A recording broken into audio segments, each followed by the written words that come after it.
Bonner again from the Bonner Guitar channel. This is just a very quickie about strumming technique.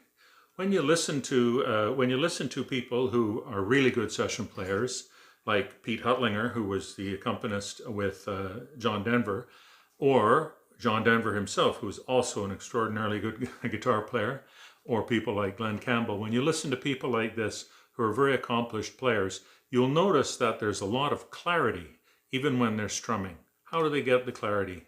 They use the Doghouse Roof. So I'm going to show you what the Doghouse Roof is right now. It's a very simple session player's trick. You can use it. You can learn it today. It's going to take your rhythm playing, your strumming to a whole new level. Good.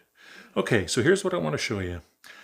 The surface of the guitar is across the neck and across the strumming area is basically kind of flat, okay? But that's not how we play it. What we're doing when I play something like Country Roads, what I'm playing is pluck, strum, strum, pluck, strum, strum, strum. So the plucks, generally speaking, I'm usually just plucking a single string or a couple of strings, but often just a single string on the low end with this upward motion.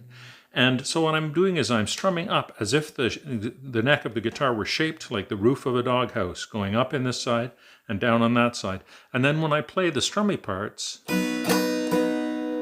what I'm doing is I'm strumming in a downward plane, as if I was landing a little plane over here on the guitar. So I'm strumming down, and what I'm doing by working in this manner is I'm purposefully avoiding at least the D string. Sometimes I'm avoiding the D and the G strings.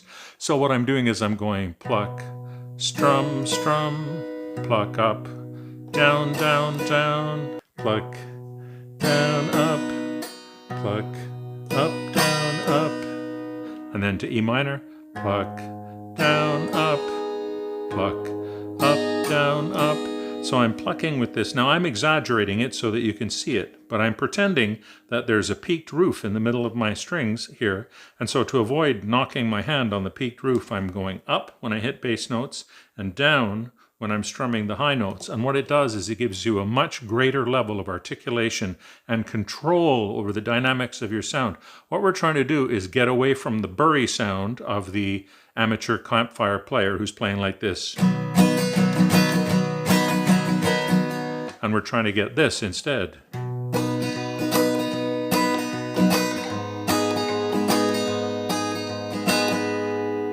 And what we're doing is we're carving out a sonic space in the middle.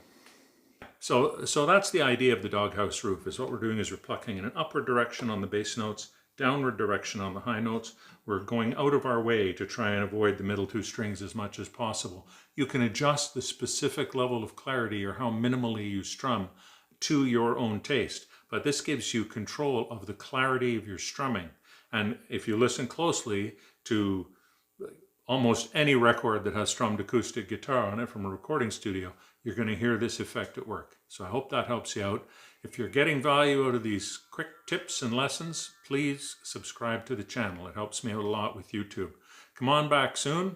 There's always more lessons happening at Bonner Guitar.